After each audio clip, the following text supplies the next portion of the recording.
Hello friends, तो ये आज की पहली डिक्टेशन है।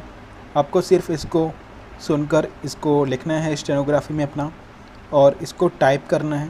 ठीक है, जब तक आपका एग्ज़ाम है आपको डेली ये चीज़ करनी है, आपको इसको टाइप भी करना है। टाइप करने के बाद आप इसको मेल कर सकते हैं मुझे, डिस्क्रिप्शन में मेल आईडी मेंशन है, तो पता लग जाएगा कि कितना कौन टाइप कर रहा है, किस तरह से टाइप कर रहा है। अगर कोई मिस्टेक होगी तो मैं यहाँ पे मेंशन कर दूँगा आपको। ओके, थोड़ा टाइम लगेगा क्योंकि सबकी चेक करने में थोड़ा टाइम लगता है। बाकी स्टार्ट करते हैं। और अगर आपने अभी तक चैनल सब्सक्राइब नहीं किया है तो प्लीज़ सब्सक्राइब कर दीजिए। नीचे एक रेड कलर का ऑप्शन है सब्सक्राइब का, वहाँ पर आप क्लिक कर सकते हैं, सब्सक्राइब हो जाएगा। उसके बाद में साइड में एक ऑप्शन आएगा बेल का साइन, वहाँ पर क्लिक करने के बाद जितनी भी डिक्टेशन हैं जो इन एग्ज़ाम के डेज़ में आने वाली हैं रेगुलर बेसिस पे, वो आपको मिल जाएंगी और वो आपके लिए काफ़ी प्रॉफिटेबल होंगी। ठीक है, आप उनको प्रैक्टिस कीजिए एंड लाइक कीजिए। Let's start. 5, 4, 3, 2, 1. Mr. Vice Chairman, knowing the honorable mover of this resolution to be a good parliamentarian, I had expected that he would place before the House all sides of this problem. I had expected that he would be no less interested in the efficiency and discipline of the administration, no less interested in the public welfare than in the interest of the civil services. But I am sorry to observe that he has taken only one view of the matter, namely the interests of the civil services alone.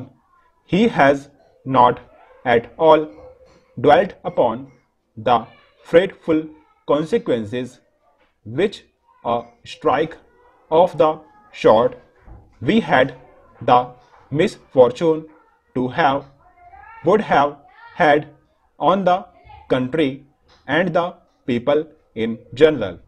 He has spoken, no doubt, in measured tones, unlike the honor member who sat to his right in the morning and who raised a shout wanting to make up by sound what his arguments lacked in force.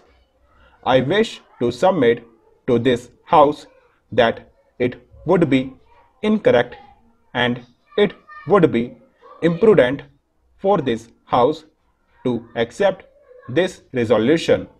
It would be incorrect because by accepting this resolution, we would be laying down something bad in principle, and we would also be accepting a policy which would be suicidal and which would cut at the roots of discipline in the services. To the merits of reinstatement or otherwise of these persons, I will come later on. I doubt the very propriety of Parliament going into this matter. Now let us see what has happened, whether right or wrong departments have taken up the question of these strikers. Those who have took part in this strike, those who indulged in disobeying the ordinance, several cases of sabotage and intimidation, including criminal ones, have been gone into, and authorities have taken some decisions.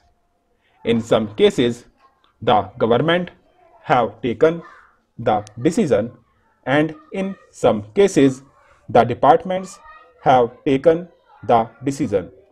Now, would it be right for Parliament to intervene, to interfere with these decisions.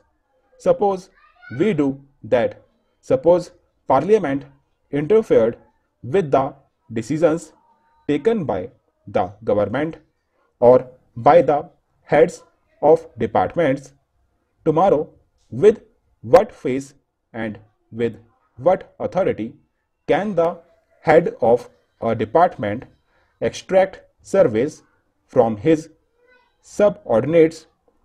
This is the question which the Honorable the mover must see, and also the other honorable members who have spoken in support of the resolution.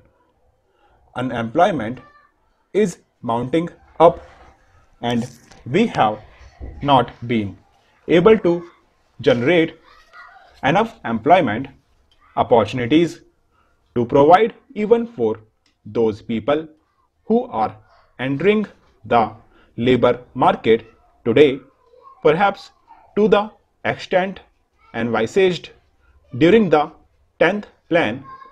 The point that I want to make is that it is not quite justifiable to take only one aspect of the 10th plan period, namely the exigencies of capital mobilization, out of the context of the general economic situation in the country.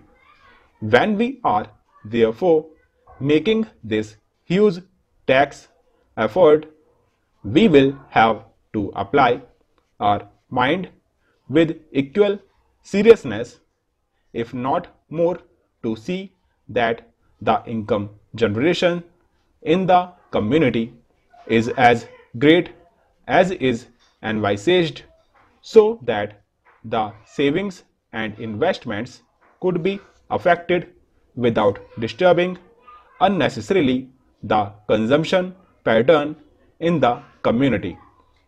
Whenever there is any tax on corporations, this cry is raised, and this cry is always belied by what the industrialists themselves have claimed to be the sensitive barometer to find out the climate for capital formation.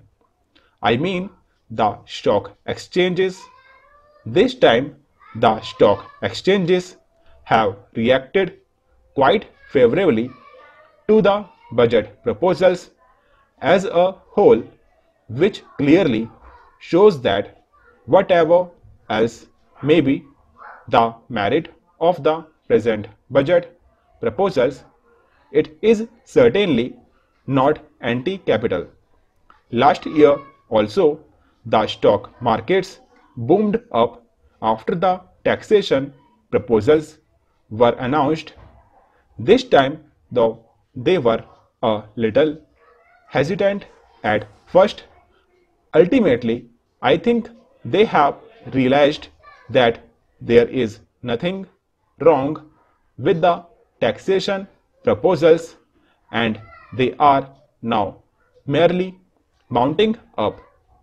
This is quite natural because there are so many benefits and advantages in our economy today that it is not difficult for the corporate sector to absorb a small rise of 5% in the corporation tax, which has been proposed by the Honorable Finance Minister.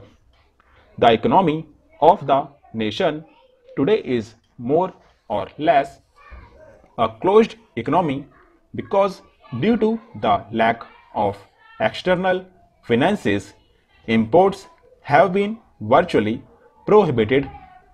There is a lot of planning in the country which makes risk bearing rather unlikely, and because of the regulation of the economy, internal competition is also not very great. The risk bearing capacity which is claimed by the industrialists, really forgetting large profits and large yields on their investments is almost non-existent in our economy today.